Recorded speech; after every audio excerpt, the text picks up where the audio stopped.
सूर्य अस्त हो चुका था। आकाश में अभी भी संध्या की लालिमा जल रही थी।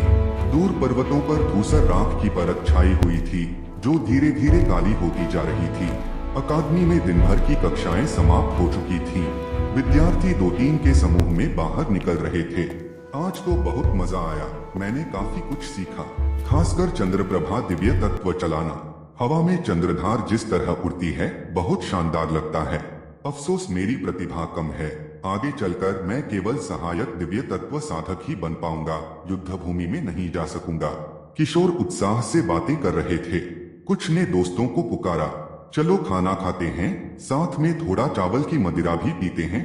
ठीक है, बुरा नहीं है, तुम लोग जाओ, मैं पहले अकादमी के दिव्य तत्व कक्ष के पास वाली दुकान से घास का पुतला खरीद लूं, घर पर अभ्यास आसान रहेगा। शिवा अकेला दिव्य तत्व कक्ष की ओर चला गया। अकादमी के दिव्य तत्व कक्ष में कई प्रकार के प्रथम स्तर के दिव्य तत्व रखे थे। शिव का चंद्रप्रभा दिव्य तत्व भी यहीं से मिला था। कभी कभी छात्रों को एक दिव्य तत्व मुफ्त चुनने का अवसर मिलता था। अतिरिक्त लेना हो तो भुगतान करना पड़ता था। इस समय शिव का किसी और दिव्य तत्व को परिष्कृत करने का इरादा नहीं था। वह बगल की छोटी दुकान पर पहुंचा। दुकान में 7 छात्र काउंटर पर खड़े घास के पुतले खरीद रहे थे। अरे तुम हो जूनियर, दुकान संभाल रहा वीर उसे पहचान गया। शिवा ने सिर हिलाया। वीर बोला, 3 आदिम ऊर्जा पत्थर में एक पुतला, जल्दी खत्म हो जाते हैं, अभी 7 ही बचे हैं। शिवा मन ही मन हंसा, लागत 1.5 पत्थर से ज्यादा नहीं होगी। कुछ छात्रों ने शिकायत की, पहले आओ पहले पाओ। आखिर सबने पैसे दिए और 7 पुतले बिक गए। वीर मुस्कराया, असल में एक 8वां भी है, नीचे रखा है। शिवा ने सिर हिलाया, मुझे पुतला नहीं चाहिए, 10 चंद्रॉर्किड की पंखुड़ियां दे दो। 10 पंखुड़ियां लेकर वह बाहर निकल गया। दिव्य तत्वों को भी भोजन चाहिए। दिव्य तत्व साधना केवल परिष्करण और उपयोग नहीं, पालन पोषण भी मांगती है। चंद्रप्रभा दिव्य तत्व दिन में 2 बार चंद्रॉर्किड पंखुड़िया, मदिरा दिव्या तत्व मदिरा। काल चक्र समय की धारा से सीधे ऊर्जा ग्रहण करता है। समय की नदी हर जीव के पास बहती है, हर क्रिया समय से ही संचालित होती है। शिवा ने सराय से हरी बांस की मदिरा खरीदी, 1 घड़ा दो और खाना भी लगा। बैठकर खाते हुए उसने हिसाब लगाया। पंखुड़िया, मदिरा, रोज का खर्च लगभग 1 आदिम ऊर्जा पत्थर प्रतिदिन। उसके पास अब केवल 20 पत्थर बचे थे। 3 दिन बाद चंद्रधार परीक्षा में पहला स्थान लेना ही होगा। 10 पत्थर मिलेंगे, उसने सोचा। वह अतिरिक्त 5 घड़े भी खरीद लाया। छात्रावास में रखकर उसने थैली देखी, लगभग खाली। उसने गहरी सांस ली। शिव का विचार, दिव्य तत्व पालना आसान नहीं। अगर काल चक्र को समय के अलावा कुछ और चाहिए होता तो वह कब का दिवालिया हो जाता। उच्च स्तर के दिव्य तत्वों का भोजन और भी महंगा होता है, इसीलिए एक साधक आमतौर पर केवल 4-5 दिव्य तत्व ही रखता है। अधिक रखने का अर्थ है खर्चा, उपयोग न कर पाना, दिवालियापन। इसलिए साधकों में कहावत चलती है, दिव्य तत्व पालना उपपत्नी पालने जैसा है, जितनी ज्यादा उतना खर्च, और अंत में सबका उपयोग भी नहीं कर सकते। शिवा ने आकाश की ओर देखा, सौभाग्य है, मेरा काल चक्र समय पर जीता है। उसकी आंखों में शांति थी। 3 डेज लेटर, शरीर को नीचे झुकाकर बचना उड़ते मुक्के का सामना करने की सामान्य तकनीक है। जब तुम्हारा शत्रु आकर हमला करे, तुरंत नीचे बैठो और उसी समय पलटवार करो, उसकी जांघ और पेट पर प्रहार करो। घूमते मुक्के से मत डरो। आमतौर पर जो लोग शुरुआत में ही मुक्के चलाने लगते हैं वे दिमागहीन, आवेगी और जल्दबाज होते हैं। मार्शल प्रशिक्षण मैदान पर अकादमी का युद्धकला प्रशिक्षक बोलते हुए स्वयं प्रदर्शन कर रहा था। लकड़ी के पुतले का दाहिना मुक्का झपटा और प्रशिक्षक तुरंत नीचे झुक गया, वार से बच गया। फिर उसने पुतले के पेट पर मुक्का मारा और कुछ प्रहारों में उसे गिरा दिया। छात्र गोल घेरा बनाकर देख रहे थे, लेकिन अधिकतर में उत्साह की कमी थी और बहुत कम रुचि दिख रही थी। अकादमी अनेक प्रकार के पाठ पढ़ाती थी और यह पाठ युद्धकला की नींव सिखाने वाला था। मुट्ठियों और पैरों से लड़ना चंद्रप्रभा दिव्य तत्व की आकर्षक और शानदार चंद्रधार शैली की तुलना में बहुत साधारण लगता था, इसलिए लगभग सभी छात्र ध्यान भटकाए हुए थे। अगली कक्षा में चंद्रप्रभा दिव्य तत्व के उपयोग की परीक्षा होगी। तुम लोगों ने हाल में कितना अभ्यास किया? मैं ठीक कर रहा हूँ। मैं 3 चंद्रधार निकाल सकता हूँ, पर उनमें से केवल 2 ही लगती हैं। मेरे साथ भी यही है। मैंने तो घास का पुतला खरीदकर घर पर अभ्यास किया है। युवा छात्र आपस में फुसफुसा रहे थे। उनका ध्यान कब का कक्षा से हट चुका था। वे अगली परीक्षा को लेकर चिंतित थे। उनकी आवाज प्रशिक्षक के कानों तक पहुंची। कक्षा में बात नहीं, सब चुप रहो और ध्यान से देखो। वह द्वितीय स्तर का दिव्य तत्व साधक था। शरीर मांसल था, कांस्य त्वचा पर अनगिनत घावों के निशान थे। उसकी तेज आवाज ने पूरे मैदान को शांत कर दिया। मैदान में सन्नाटा छा गया। युद्धकला की नींव सबसे महत्वपूर्ण है, विशेषकर साधना के शुरुआती चरण में यह किसी भी चीज से अधिक जरूरी है। सब ध्यान दो। उसने दूसरा लकड़ी का पुतला बुलाया। 2 मीटर ऊंचा पुतला उसकी ओर बढ़ा। प्रशिक्षक ने वार बचाया, कमर पकड़कर उसे गिराया और ऊपर चढ़कर सिर पर लगातार मुक्के बरसाए। पुतला टूटकर गिर पड़ा। निकट युद्ध में बड़े शत्रु से मत डरो, उसके गुरुत्व केंद्र को बिगाड़ो।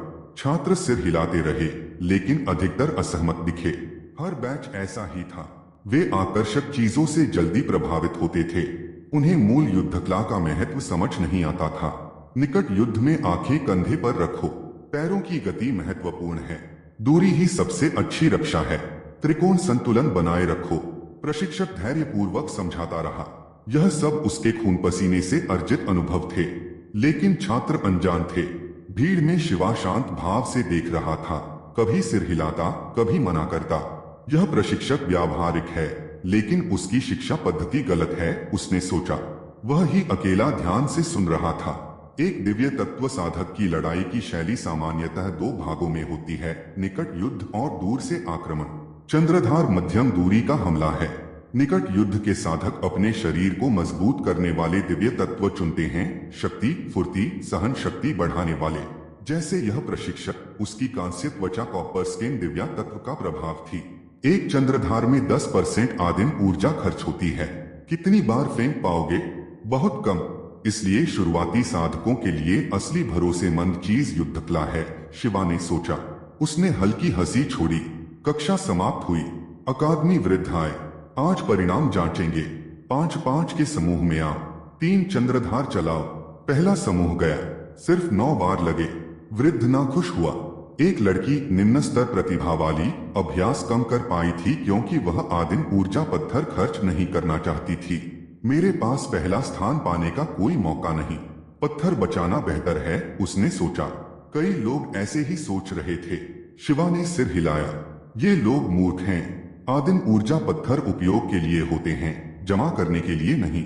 अब मेरी बारी है। रुद्रा भैरव आत्मविश्वास से मैदान में आया। तीनों चंद्रधार लगी। सबने प्रशंसा की। अगला समूह आया। तेजस अर्जुन खड़ा था। उसने भी तीनों बार सही लगाए। दोनों बराबरी पर थे। नीचे खड़ा रुद्रा भैरव अब राघव को देख रहा था। उसके मन में साफ था, असली खतरा सिर्फ तेजस अर्जुन और राघव है। तेजस अर्जुन मध्यम स्तर प्रतिभा और संसाधनों से समर्थ था। राघव उत्कृष्ट स्तर प्रतिभा वाला था, प्राकृतिक पुनर्प्राप्ति तेज थी। अब सिर्फ राघव बाकी था। आखिरकार अंतिम समूह में राघव मंच पर आया। क्या वह शिवा है या राघव? कुछ छात्र आपस में बुदबुदा रहे थे। अभी भी कई लोग इन जुड़वा भाइयों में अंतर नहीं कर पाते थे। वह राघव है। शिवा हमेशा ठंडे भाव वाला रहता है, वह कभी घबराया हुआ नहीं दिखेगा, किसी ने उत्तर दिया। ओह, तो अब मजा आएगा। आखिर राघव हमारे रुद्रगढ़ का 3 सालों में एकमात्र उत्कृष्ट स्तर प्रतिभा है। भीड़ की नजरें मैदान पर टिक गई। राघव उन निगाहों का दबाव साफ महसूस कर सकता था और इससे वह और अधिक घबरा गया। मंच पर खड़े उसके उंगलियां हल्के हल्के कांप रही थीं। उसने पहली चंद्रधार फेंकी। उसका लक्ष्य घास के पुतले का सीना था, पर तनाव के कारण वह चूक गया। चंद्रधार पुतले की गर्दन पर जा लगी। युवाओं ने तुरंत हल्की आश्चर्य ध्वनि निकाली। उन्हें लगा कि राघव ने जानबूझकर ऐसा किया। आसान स्थान सीना था, लेकिन उसने गर्दन को निशाना बनाया। यह उसके आत्मविश्वास का प्रदर्शन था। वे उत्सुकता से उसके अगले वार की प्रतीक्षा करने लगे, लेकिन रुद्रा भैरव और तेजस अर्जुन के चेहरे गंभीर हो गए। मैदान में केवल अकादमी वृद्ध और शिवा ही समझ पाए कि राघव ने गलती की थी। कितना खतरनाक था, राघव ने मन में सोचा और चुपके से राहत की सांस ली। उसने कुछ गहरी सांसें ली और खुद को शांत किया। फिर 2 चंद्रधार फेंकी। इस बार दोनों सटीक सीने पर लगी। यह देखकर अकादमी वृद्ध ने सिर हिलाया। रुद्रा भैरव और तेजस अर्जुन भी शांत हुए। अब निर्णय वृद्ध पर निर्भर था। बाकी छात्र निराश हो गए, आगे कुछ रोमांचक नहीं हुआ। अगले समूह भी साधारण रहे। लगता है आज का प्रथम स्थान इन्हीं तीनों में से किसी को मिलेगा। तीनों ने पुतले को मारा है, देखना है वृद्ध किसे बेहतर मानते हैं। रुको, आखिरी समूह। शिवा जा रहा है। ओह, वह निम्न स्तर वाला ठंडा प्रतिभाशाली। हाँ हाँ, अब अंतिम समूह था। शिवा मंच पर गया। रुद्रा भैरव ने एक नजर डाली, फिर उदासीनता से नजर हटा ली। तेजस अर्जुन ने हाथ बांध लिए, देखते हैं इस बार कैसे शर्मिंदा होता है। भीड़ में राघव ने मुट्ठियां भींच ली। भैया, इस बार पहले जैसा नहीं होगा। मैंने बहुत अभ्यास किया है, मैं तुम्हें पार कर दूंगा। पहले दिव्य तत्व शोधन परीक्षा में वह दूसरे स्थान पर आया था, यह उसे अब भी चुभता था। उसे लगा था शिवा सिर्फ भाग्य से जीता था। कई निगाहें शिवा पर टिक गई। उसका चेहरा हमेशा की तरह ठंडा और निर्विकार था। उसने हथेली में चंद्रप्रभा दिव्य तत्व को सक्रिय किया। आदिम ऊर्जा उसमें प्रवाहित हुई। उसने पहला वार किया। चंद्रधार बहुत ऊंची चली गई, पुतले के ऊपर से निकलकर बांस की दीवार पार कर गई और लगभग 15 मीटर बाद गायब हो गई। हाँ हाँ हाँ, यह तो हद है। वाह, क्या प्रतिभा है, किसी ने व्यंग्य किया। भीड़ में हंसी फैल गई। अकादमी वृद्ध ने भी सिर हिलाया। मैं बेवजह इसे लेकर चिंतित था। यह तो सिर्फ निम्न स्तर प्रतिभा वाला लड़का है। उसने मन में तय कर लिया, पहला स्थान राघव को देगा। तभी हल्की बसंत हवा चली, फूलों की खुशबू फैली। धूप शिवा पर पड़ी, उसकी छाया जमीन पर लंबी हो गई। उसका चेहरा शांत था। पहला बार उसने जानबूझकर चुका था। अब सिर्फ 2 मौके थे, 2 बार में असंभव। भैया, मैं जीत गया, राघव ने सोचा। लेकिन उसी क्षण शिवा हरकत में आया। उसकी हथेली चाकू की तरह हवा चीर गई। दूसरी चंद्रधार निकली, अगले ही पल तीसरी। दोनों बार जलधारा की तरह जुड़े हुए थे, एकदम सहज, बिना रुकावट। दोनों चंद्रधार आधे मीटर की दूरी पर लगातार उड़ी और सीधा पुतले की गर्दन पर लगी। सन्नाटा। पुतले का सिर धीरे धीरे झुका, फिर अलग होकर गिर पड़ा। लुढ़कते हुए 2-3 मीटर दूर चला गया। शिवा ने पुतले का सिर काट दिया था। यह परिणाम सबकी कल्पना से बाहर था। यह भाग्य था या कौशल? अकादमी वृद्ध भौहें चढ़ाकर सोचने लगा। पूरा मैदान शांत हो गया। यह कैसे? राघव बुदबुदाया। उसके भीतर की सारी भावनाएं अचानक नीचे गिर गई। शिवा ने आंखें संकरी की, मानो भीड़ की निगाहों से अनजान हो। ऊपर नीले आकाश में मोरतोते उड़ रहे थे। शिवा मैदान के बीच खड़ा आसमान देख रहा था। चेहरा निर्विकार, मानो सिर काटने वाला वह स्वयं न हो। उसने मन में आह भरी। आह, वसंत की धूप सच में मोहक है। सांझ ढलने को थी। क्षितिज के किनारे का सूर्य रक्त जैसा लाल दिख रहा था। अस्त होती किरणें अकादमी के भीतर फैल रही थीं, जहां लगभग 50 छात्र सीधे बैठकर इंतजार कर रहे थे। मंच पर अकादमी के वृद्ध एक एक कर नाम पुकार रहे थे और उन्हें भत्ता बांट रहे थे। यह अकादमी का साप्ताहिक अनुदान था। हर 7 दिन में भत्ता दिया जाता था। इसे इन युवाओं के लिए आर्थिक सहायता कहा जा सकता था। आखिर अपने दिव्य तत्व को पालना पोसना उनके लिए भारी आर्थिक दबाव था। शिवा, वृद्ध ने पुकारा। खिड़की के पास आखिरी पंक्ति से शिवा उठा। वह मंच पर गया और 2 थैलियां ली। एक में 3 आदिम ऊर्जा पत्थर, कबीले का भत्ता। दूसरी में 10 पत्थर, पुरस्कार। मेहनत करते रहो, वृद्ध ने कहा और उसे गहराई से देखा। शिवा लगातार प्रथम आ रहा था। इससे जो बड़े पहले उससे निराश थे, अब थोड़ा ध्यान देने लगे थे। शिवा ने सिर हिलाया और वापस बैठ गया। धत, वह फिर से पहला आ गया। रुद्रा भैरव ने उसे घूरा, भीतर से क्रोधित। लगातार 2 चंद्रधार गर्दन पर लगी। यह किस्मत थी या असली कौशल? तेजस अर्जुन आंखें सिकोड़कर सोच रहा था। सिर्फ वही नहीं, कई छात्रों की निगाहें अनजाने में शिवा पर जा टिकती। वे हार गए थे, पर मन संतुष्ट नहीं था। दिन समाप्त होने से पहले अकादमी वृद्ध ने घोषणा की, अब तुम सब अपने वाइटल दिव्य तत्व को प्रयोग करना सीख चुके हो। अगले दिनों में मैं तुम्हें अपनी आभाकुंड अपर्चर को पोषित कर साधना स्तर बढ़ाना सिखाऊंगा। रैंक 1 साधक की आदिम ऊर्जा हरी तांबे जैसी होती है। रैंक 2 में लाल लौह जैसी। रैंक 3 में रजत जैसी। 1 भाग लाल लौह ऊर्जा 10 भाग हरी तांबे ऊर्जा। 1 भाग रजत ऊर्जा 10 भाग लाल लौह ऊर्जा। याद रखो, दिव्य तत्व केवल औजार हैं, साधना ही मूल है। 3 महीने में जो पहले रैंक 1 मध्यम चरण तक पहुंचेगा, उसे 30 पत्थरों का पुरस्कार मिलेगा। उसे दूसरा दिव्य तत्व पहले चुनने का अधिकार भी मिलेगा। फिर हम कक्षा प्रधान और 2 उप प्रधान चुनेंगे। प्रधान को हर सप्ताह 10 पत्थर, उप प्रधान को 5। अकादमी शोर से भर उठी। कक्षा प्रधान चुना जाएगा, 10 पत्थर हर हफ्ते। यह तो सम्मान की बात है। रुद्रा भैरव और तेजस अर्जुन के लिए पत्थर मायने नहीं रखते थे, उनके लिए प्रतिष्ठा महत्वपूर्ण थी। राघव ने सोचा, अगर मैं प्रधान बन गया तो भैया भी मुझे प्रणाम करेगा। लेकिन उसने मुड़कर देखा, शिवा की सीट खाली थी। उधर शिवा अकादमी के द्वार से टिककर खड़ा था। वह मन ही मन हंसा। सिर्फ इन पदों के लिए मुट्ठियां कस रहे हैं। कितने गर्मखून और भोले हैं। उसकी 500 साल की स्मृतियां उसे जीवन का असली सच बता चुकी थीं। कबीला हो, पंथ हो या कोई भी संगठन, सब एक जैसे हैं। ऊपर नीचे पद बनाओ, तरक्की का लालच दो, लोग खुद भागेंगे। सत्ता गाजर की तरह है, गधे के सामने लटकती रहती है। लोग उसके पीछे दौड़ते हैं और ऊपर वाले उनका श्रम निचोड़ लेते हैं। असल चीज सिर्फ एक है, संसाधन। भोजन, पानी, साधना के साधन। और साधक के लिए सबसे बड़ा संसाधन है आदिम ऊर्जा, पत्थर। उसकी आंखें गहरी हो गई। तभी छात्रों का पहला झुंड बाहर आया। अरे शिवा है, गेट पर क्यों खड़ा है? हर बार इसका मरासा चेहरा देखकर चिढ़ होती है। वे पास से निकलने लगे। अचानक शिवा आगे बढ़ा और रास्ता रोक लिया। उसने शांत स्वर में कहा, मैं लूट रहा हूँ। यहाँ से जाने से पहले हर किसी को एक आदिम ऊर्जा पत्थर देना होगा। युवक तुरंत ही स्तब्ध और क्रोधित हो गए। क्या? मैंने गलत सुना क्या? शिवा, तुम्हारा दिमाग गर्म होकर खराब हो गया है क्या? अकादमी के गेट पर खड़े होकर हमें ब्लैकमेल करोगे? पागल हो गए हो क्या? तुम्हें हिम्मत किसने दी हम पर हाथ डालने की? दफा हो जाओ। तुम तो बस एक छोटा सा निम्न स्तर साधक हो। रास्ता रोकने की हिम्मत कैसे हुई? नहीं हटे तो मैं तुम्हें उड़ा दूंगा। उग। अचानक शिवा ने वार कर दिया। उसकी दाहिनी हथेली बिजली की तरह आगे कटी। हरकत तेज और सटीक। हथेली का किनारा सीधे एक लड़के की गर्दन के बाएं हिस्से पर लगा। वह दुर्भाग्यशाली युवक कुछ समझ ही नहीं पाया। गाली देते देते अचानक जोरदार चोट लगी। उसकी आंखें उलट गई। धड़ाम। वह तुरंत बेहोश होकर गिर पड़ा। चाचा, तूने सच में मारा? भीड़ उछल पड़ी, सब पीछे हट गए। किशन बेहोश हो गया। अब क्या करें?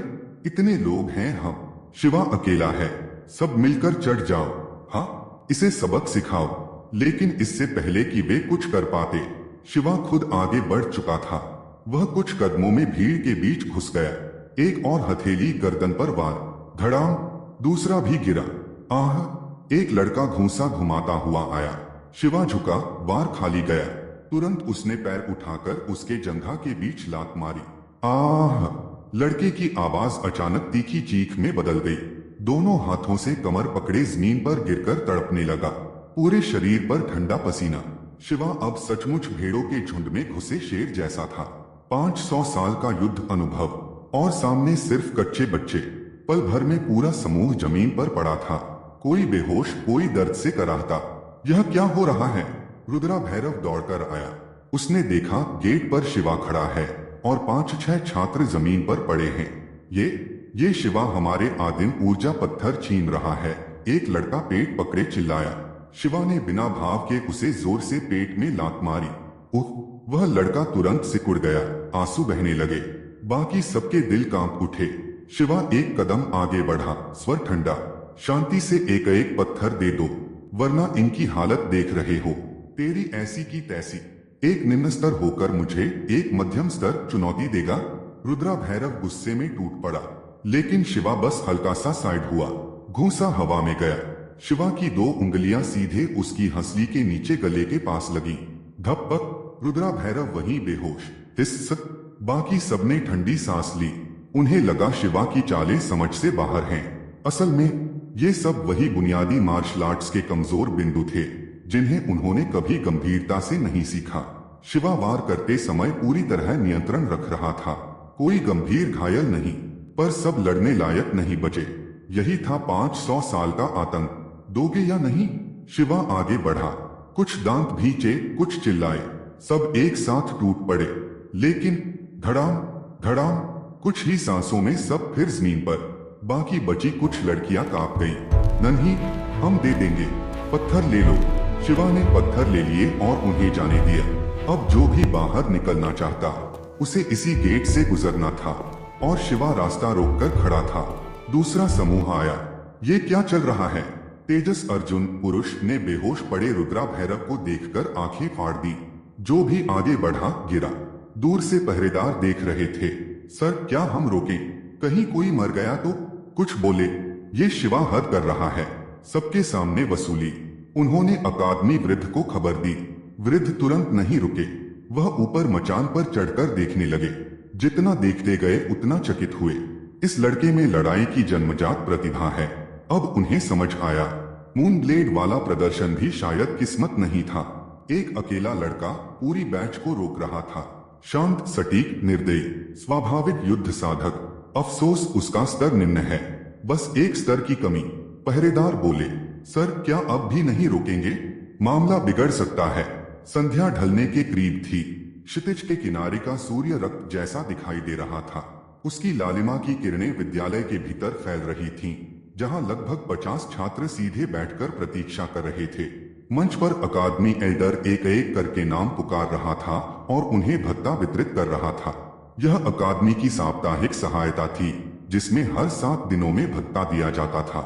इसे इन किशोरों के लिए आर्थिक सहारा कहा जा सकता था। आखिरकार अपनी अपनी दिव्य तत्व को पालना और पोसना उनके लिए भारी आर्थिक दबाव था। शिवा एल्डर ने ऊंची आवाज में नाम पुकारा। पिछली पंक्ति में खिड़की के पास बैठे शिवा उठे। वह मंच पर गए और 2 थैलियां प्राप्त की। एक थैली में 3 प्राइमेबल स्टोन्स थे, कबीले का भत्ता। दूसरी थैली में 10 प्राइमेबल स्टोन्स का इनाम था। मेहनत करते रहो, एल्डर ने कहा। उसने शिवा को गहरी नजर से देखा। शिवा ने सिर हिलाया, थैलियां अपनी बाहों में ली और वापस अपनी सीट पर लौट गया।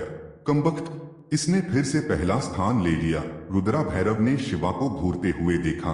उसका मन क्रोध से भरा हुआ था। लगातार 2 मून ब्लेड सीधे पुतले की गर्दन पर लगी। क्या यह सिर्फ किस्मत है या सच में कौशल? तेजस अर्जुन ने आंखें संकरी की। कई छात्रों की निगाहें अनजाने में शिवा की ओर खिंच गई। दिन समाप्त होने से पहले अकादमी एल्डर ने एक और बात की घोषणा की। तुम सब अब कुछ समय से अकादमी में हो और अपने वाइटल दिव्य तत्व के उपयोग से परिचित हो चुके हो। आने वाले कुछ दिनों में मैं तुम्हें अपर्चर को गर्म और पोषित करने की विधि सिखाऊंगा, जिससे दिव्या तत्व मास्टर की साधना का स्तर बढ़ता है। रैंक 1 दिव्या तत्व मास्टर के पास हरा तांबा आदिम ऊर्जा होता है। रैंक 2 के पास लाल लोहे का आदिम ऊर्जा। रैंक 3 के पास श्वेत रजत आदिम ऊर्जा। लाल लोहे का 1 भाग हरे तांबे के 10 भागों के बराबर होता है और श्वेत रजत लाल लोहे के 10 भागों के बराबर। जो भी सबसे पहले रैंक 1 मध्य स्तर में पहुंचेगा, उसे 30 प्राइमेबल स्टोन्स मिलेंगे। उसे दूसरा दिव्या तत्व चुनने का भी पहला अधिकार होगा।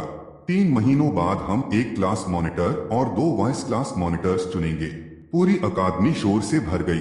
क्लास मॉनिटर को हर हफ्ते 10 स्टोन्स मिलते हैं। ये तो बहुत ज्यादा है।